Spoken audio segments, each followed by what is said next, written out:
otimizado, através de mecanismos de fraude, de conhecimento público, de conhecimento inclusive de todos os escalões governamentais, exceto do último escalão.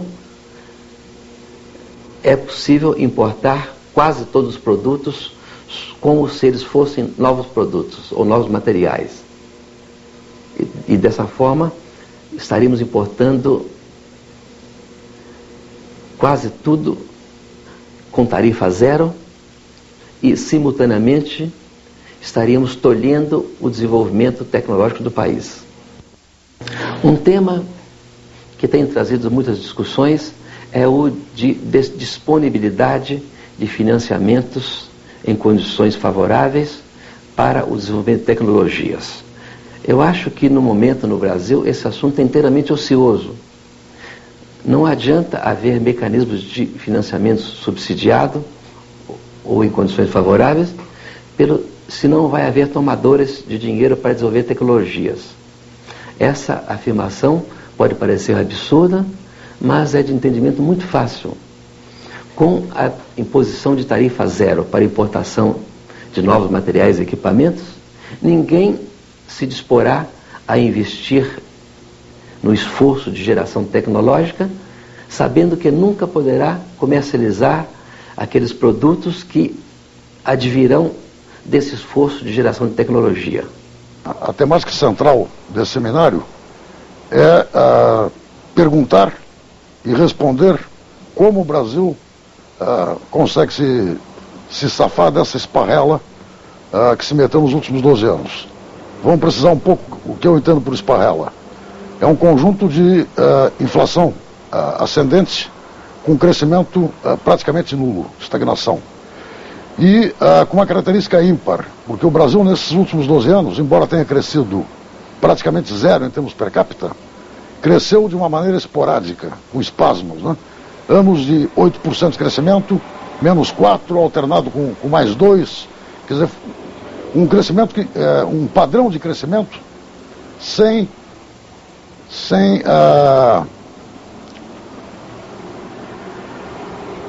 correspondência histórica recente. Historicamente, essa performance brasileira, nós podemos compará-la no mesmo período com a economia americana.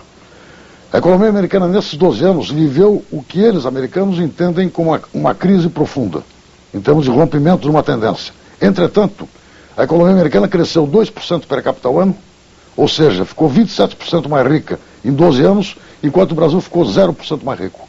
Ou seja, a distância relativa entre Brasil e Estados Unidos, que é o padrão de referência básico do Brasil, aumentou. Bom, evidentemente, na medida em que esse quadro não foi alterado, significa simplesmente que tanto as perguntas ortodoxas quanto heterodoxas foram mal colocadas, porque não há indício de reversão dessa tendência histórica que eu me referi. Estamos no limiar da década de 90, arriscando a repetir nessa década a performance africana, talvez é o único termo que a defina bem, da década de 80. Bom, o que eu proponho, já que eu não acredito que as perguntas e respostas econômicas tenham a precisão que os economistas normalmente imputam a esse instrumental, o que eu proponho é uma comparação rápida entre as características fundamentais da economia brasileira nesse período com de economias que tiveram sucesso. Eu acho que existem 4 pontos que nós podemos referir como demarcantes, no qual o Brasil se compara negativamente em relação àquelas economias que tiveram uma performance boa. O primeiro deles, evidentemente, é a taxa de investimento. Né? Enquanto o Brasil registra uma formação bruta de capital na faixa de 16% no período, que eu acredito que esteja inclusive superestimada, porque caso fosse esse o número de formação bruta de capital, então a nossa eficiência nesse período foi dramaticamente negativa, com uma taxa de capital-produto gigantesca. O outro elemento associado a esse é trabalho intenso. Né? O Brasil tem hoje uma força de trabalho que talvez seja do setor organizado que menos trabalha em carga horária no mundo. O terceiro fator, que eu acho que é fundamental, é uma ênfase fortíssima em educação, especialmente primária e secundária. O Brasil tem hoje talvez a segunda taxa de evasão de educação primária do mundo. Se não me engano, o Zaire tem uma taxa maior. Por isso eu digo que o Brasil tem algumas características de africanização nos últimos anos. Aquela famosa Belíndia que o Baixo se refere, talvez seja mais uma Ameráfrica, né? Uma tentativa de imitar padrões de consumo americanos, combinada de uma forma esdrúxula com a produtividade africana. E o quarto fator é, evidentemente, utilizar instrumentos de política que favoreçam a taxa de formação de capital elevada, a educação, a intensidade de esforço e a ênfase na educação. Ora, o Brasil, nos últimos 12 a 15 anos, passa a taxar crescentemente a formação de capital vis-à-vis o consumo, o que é uma coisa ímpar no mundo, né? O Brasil, para dar um exemplo muito pessoal meu, eu pago muito mais imposto de renda na minha empresa do que pago na pessoa física, o que é completamente absurdo, né? Então o Brasil tem uma carga de capital muito concentrada em alguns setores. Por exemplo, a agricultura está praticamente isenta de impostos. O setor de serviços, que é o maior setor individual, também apresenta uma altíssima taxa de evasão, e a carga se carrega em cima do setor industrial, que é o motor, o que deveria ser o motor, e muito em cima das empresas, o que desestimula a formação de poupança e a lucratividade. Outra característica que o Brasil se distingue negativamente dos países que tiveram sucesso é a inexistência de grandes grupos empresariais, né? Enquanto uma Coreia apresenta grupos de 30 bilhões de dólares de faturamento, que permite alavancar a pesquisa e informação, marketing, agressividade internacional, o Brasil tem empresas de porte de 200 milhões de dólares, 100 milhões de dólares. Isso, em boa parte, refletindo um preconceito do governo quanto o que ele chama oligopólio. Ora, se examinarmos sumariamente o comércio mundial recente, os setores mais dinâmicos do comércio mundial, que são eletroeletrônica, transportes, química, são setores essencialmente oligopolizados. Então o Brasil teria que tomar uma decisão corajosa, inteligente, eu diria, de estimular a criação de grupos de porte que permitam uma inserção positiva no comércio mundial. Bom, com todos esses problemas internos, um adicional ainda, que o setor financeiro brasileiro, que hoje é 14% do PIB, é o maior setor relativo do mundo, ele é maior que a agricultura e pecuária somados, né? Praticamente não exerce nenhuma função financeira. A função financeira essencial de um setor, a função essencial do setor financeiro é transpassar recursos dos setores que têm sobra de recursos para aqueles que têm falta. Isso o setor financeiro brasileiro não faz. Faz mal e porcamente, é um custo muito alto em capital de giro. Os chamados financiamentos de longo prazo no Brasil, que hoje se restringe ao BNDE, e que tem os chamados juros favorecidos, são juros reais de 12% ao ano, que se comparam com juros que oscilam entre 2% a 4% no mundo dinâmico.